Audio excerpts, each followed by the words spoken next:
Hi, it's Simone Stewart from Uniquely Me with Simone Stewart. This program is aired on the Mercy and Truth Network. We go live on Saturdays at 7:30 p.m. or 8:30 p.m. your time. And on Mondays, we have our repeat at 3 p.m. local time or 4 p.m. within the environment.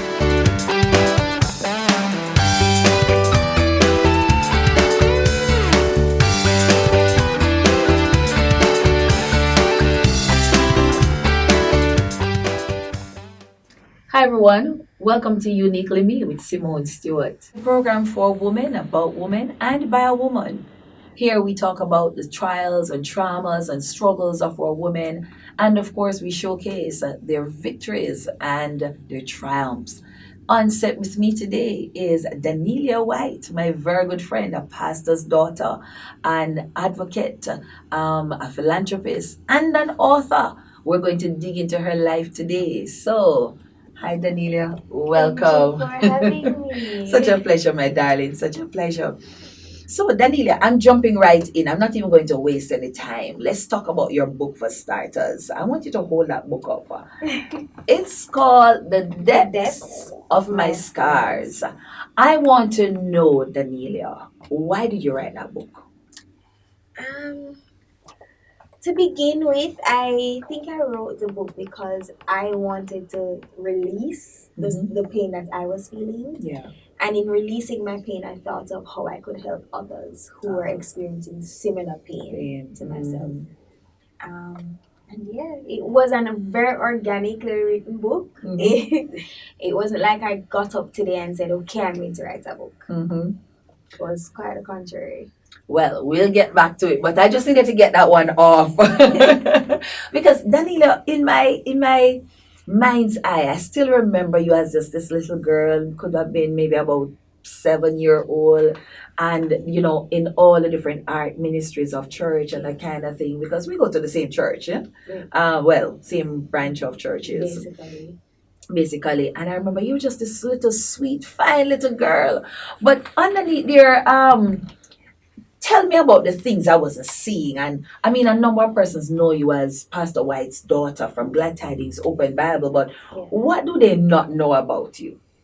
Um, for starters, a lot of persons don't know, and probably because I don't look like the average sickle cell patient, but I have sickle cell disease. Yeah. Apart from having sickle cell disease, I was raped. Oh. So that was something that nobody knew. That was my little secret, my little big secret, because it's really not that small. Yeah. And I was very angry. Yeah. I think persons saw me being up and about. I'm in the arts. I'm constantly on stage. I'm constantly smiling. Yes. But behind every smile doesn't necessarily mean there's happiness or joy. That's true. And so there is a big difference or a big flip switch behind closed doors. Yeah. And a lot of persons didn't know that. But let's take it first. Let's take them one at a time, because I'm sure a number of persons, again, you are no stranger within the church circles per se. I know you've been involved in terms of the arts in general, music and that kind of thing. So you just dropped a bomb a while ago with persons releasing about sickle cell and more so being raped. Again, your book, that was when for me it came out and I was like, huh? And I'm sure a number of persons are like, that's a pastor's daughter. What is she talking about and how truthful is that? Let's take the bull by the horn, that large elephant that's in the room. Let's deal with that. Abuse, rape. How do you feel about coming out to talk about that? I think I can only talk about it now because I've overcome it. Yeah. And overcoming it doesn't mean I'm over it. It doesn't mean that I don't sometimes have an anxiety attack because I'm in a room with a certain scent. Yeah. I still struggle in that area. That's my honest truth. But overcoming it means I'm no longer afraid to talk about it.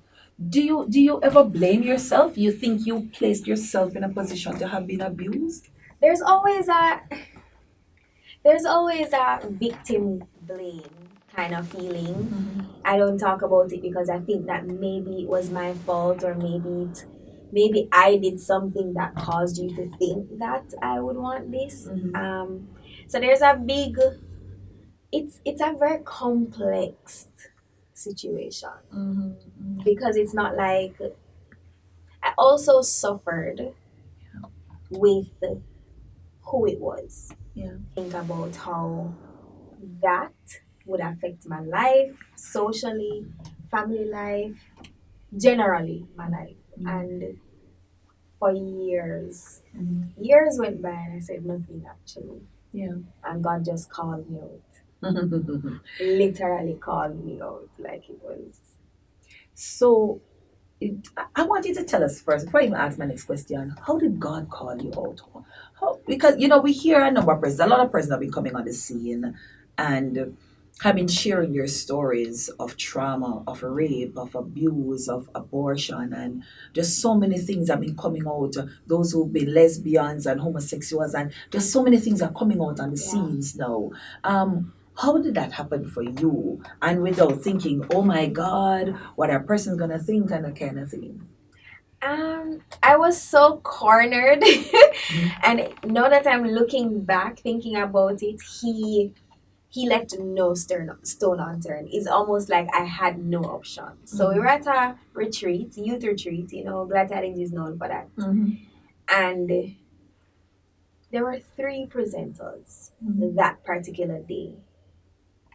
And the three presenters kept going up and saying there's somebody in the room that has years of molestation, years of rape, and they've not dealt with it. And I was like, okay, yeah, blah, blah. That could be anybody.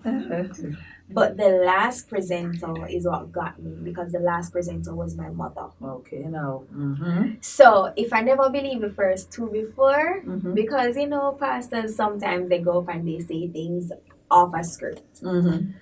But what she was saying had nothing to do with her topic. Mm.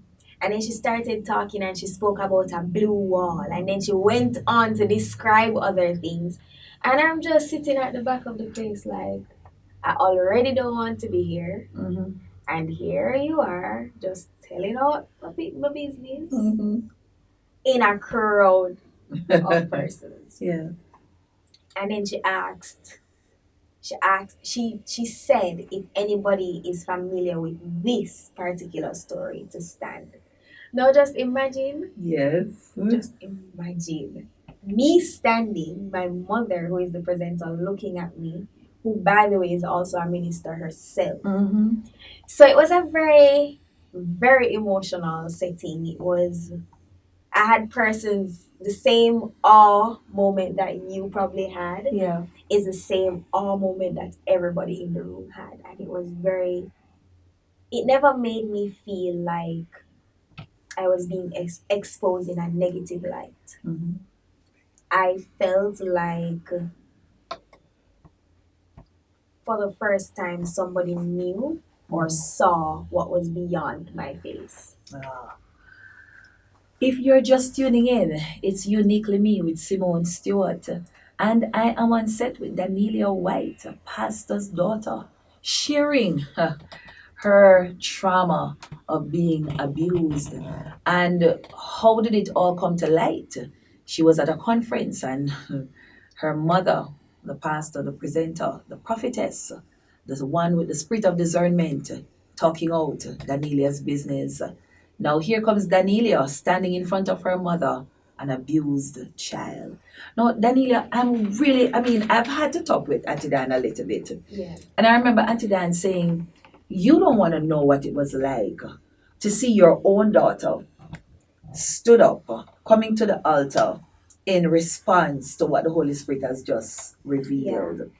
But how has your parents dealt with it after that revelation? How has your parents dealt with it? Well, And being very mindful that they are well known. yeah. Mm-hmm. I think the part I admired the most and the part that stood out, and to this very day, I say it to people all the time, that support is very important. Yeah. It wasn't a is this true? There was no jury, there was no judge, there was no courtyard setting. It was a hug. Physically, Yeah. mentally, spiritually, psychologically, I was hugged. And I think that was very important for me. Yeah. Is that why you wrote this? Would you say that was that when you started writing The Depths of My Scars? No, actually. You had written it before? There are some of the pieces in there that were 10 years old. So there are pieces in there that would have been through the traumatic period. Yeah. So you will get very angry Daniellia at the beginning of the book. The Daniellia who really and truly just wanted to give up, but could not find a way to give up on life. And then the back of the book is where I actually realized that this was a book. Yeah. And that period was when I was in the kitchen, mommy was just talking about how my life story could be an actual story. Wow. So I'm listening I'm thinking I needed to have Auntie Dad here as well. Yes. Because I'm just listening to how the Lord, and God is so amazing. God would have caused all of this all of what's taking place to have your mom right there in the Yeah. midst of it. So you've gone through the trauma and you have somewhat dealt with. There are several other young people in our churches Yeah. that are hurting. And think it not strange that a lot of them you are now ministering to, right? Just with them hearing you, because again, with this, we're popular girls. And so a number of persons are going to be seeing this. So don't take it for granted that you're going to be providing healing to a lot of persons. Ladies and gentlemen, when we come back, we're going to talk with Daniellia about not just that physical trauma, but she's been born with maybe what we call a thorn in the flesh, sickle cell. We'll hear how she's been dealing with it and her advocacy for it. Who am I really? Choices, choices, choices. In pursuit of a career? OMG, I'm a wife. Help! I am a mother. Oh, I'm in church. When do I get to be a woman that God called me to be? Uniquely Me covers the acrobatic endeavors of every woman to balance the responsibilities of being a mother, a wife, a professional, a church leader, a friend, yet still maintain her identity. I too am a mother, a wife, a trained minister of religion, a banker, an entrepreneur trying to balance the many hats that signifies my role. My book will help motivate and empower every woman who is really unique in her own way.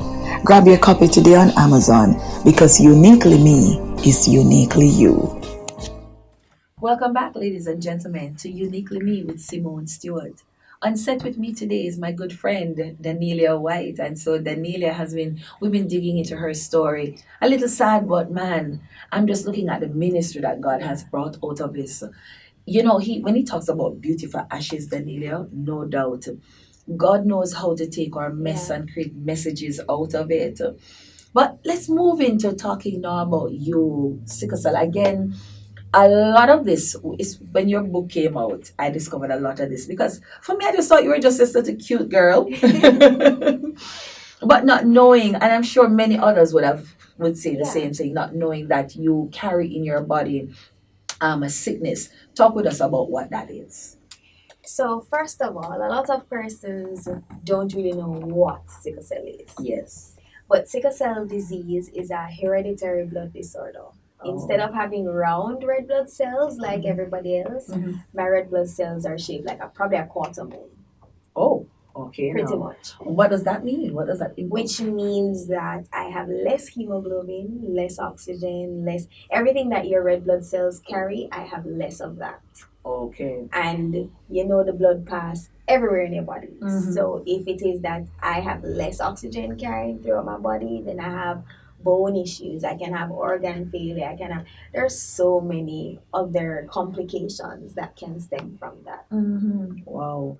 Okay. So you have now become an advocate for it, but what made you decide that you wanted to become an advocate? Did you have an incident that would have propelled you to now take this and bring greater awareness to it? It's just over a period of time looking at Jamaica, for example, Mm-hmm. and I remember I would go to the hospital and I'd be treated almost like I'm non-emergent. Mm. But if I go to the hospital in a 10 out of 10 pain, if I don't control it right then and there, I can die. It is Wow. that serious. Okay. But because we are not aware and the Mhm. awareness for it is not really there, Mm-hmm. you find that a lot of doctors, nurses, general public, Mhm. they don't really know. Yeah. Yeah. And I can guarantee you that if you look into your circle or everybody looks within their circle, Mhm. you have at least one person with sickle cell disease because it's a very common thing in Disease. Jamaica. And you're right, because I've heard about it. I remember at some point in time in my life as a teenager, Yeah. going to high school, I was being checked for it because I just had these pains that nobody could explain. But thank God. But listening now, and I think you have been one of those persons who've been bringing a number of awareness to it. Yeah. I'm recognizing it's a very serious disease, and it's one that we ought not to take lightly. Yes. How has this impacted your life? I look among other persons that I know that have sickle cell disease and they cannot walk, Mm-hmm. much less to walk in heels. Mm-hmm. But I'm oftentimes in heels. And so it sounds so minute, Yeah. but it's something to be very grateful for. Right. I don't have a limb, and a lot of persons have a limb. I don't have a spleen. I have not had a spleen in 4, maybe 5 years, and I'm very okay. What's a spleen? Because I'm sure somebody listening doesn't know what that is. So it's a small organ in your body, right? But it filters just like your heart filters blood, it also filters. So it collects all the bad cells in your body. Well, that's what it would do for a sickle cell person. Mm-hmm. For a regular person, the spleen is neither here nor there. It's like the appendix. Oh, okay. But for the sickle cell person, it really does take in all our bad cells. So if we have the cold, it takes in some of the bad cells and It's like a replenish them. filter. So it's a huge filter. Okay. Yeah. Okay. Now, is there any major thing that you're doing as it relates to advocating for sickle cell patients in Jamaica? Well, last year, 2019, we did a documentary. The director of that documentary is Noel Bell, and he carries the sickness as well. Mm-hmm. That documentary should be coming out this year. Okay. We have persons who, and I'm talking everybody in the documentary have sickle cell disease.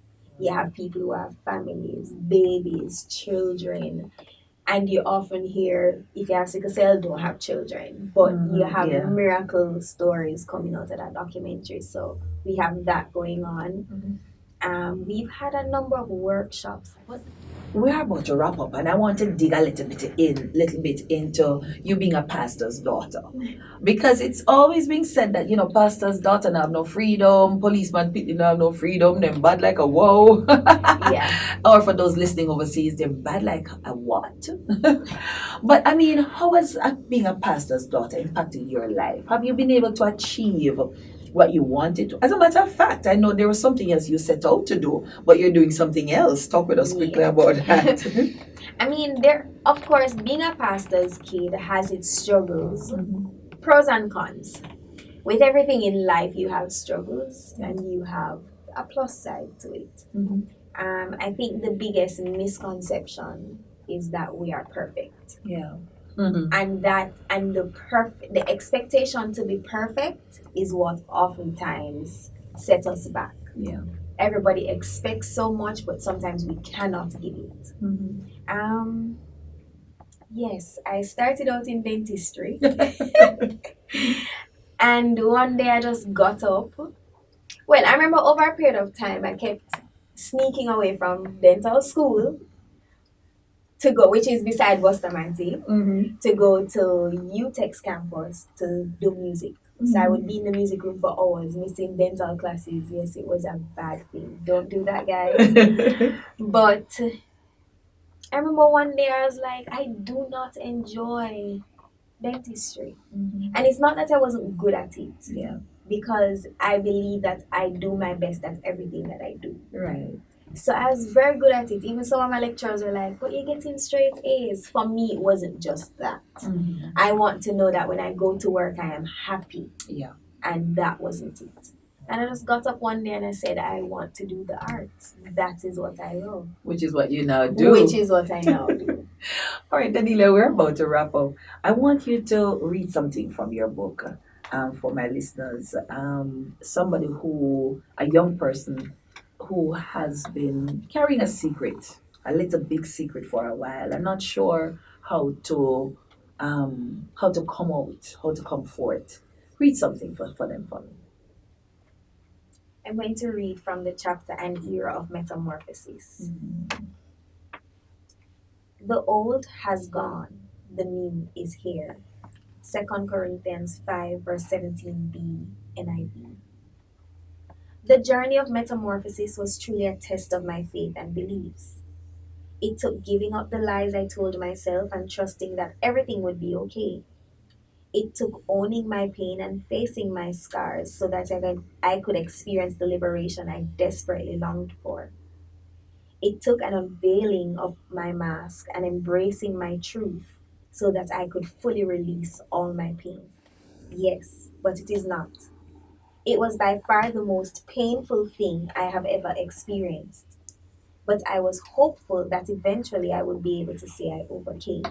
So I embarked on the journey of metamorphosis, at first in secret and after a while in public. And let me skip because there's a chunk that I believe I want to read. Okay, you have a quick minute to do. I can tell you that disclosing your scars is never an easy task, and the process to closure is a very personal one. We are taught to keep secrets and wear masks, and we are made to believe that speaking up is bad. It is far from the truth. There is life, death, power, and victory in the power of your tongue. Your words matter, and you deserve to free the skeletons you have hidden inside as a result of fear. For God has not given us a spirit of fear, but of power, love, and of a sound mind. 2 Timothy 1, verse 7. Thank you so much, Daniela. I want you to tell us quickly where can we find your book. Hold it up so persons can see it again. Tell us where can we find your book. Currently, it is on Amazon. Still working on getting it into Sangsters and Bookophilia. So right now, I just have Amazon, and if you want it through me, a printed copy through me, that is also available. Available. All right. Well, my darling, thank you so much for coming. It was Thank such a you. pleasure. Thank you for having me. You're welcome. Ladies and gentlemen, that's it. It's another episode in Uniquely Me with Simone Stewart. What a phenomenal story, my God. So many unique women about the place. Well, if you have a story there that you'd want us to hear, you can reach out to me at 1-876-856-5769 or my social channels. They're going across the screen there now. Remember, uniquely me is uniquely you. Thank you.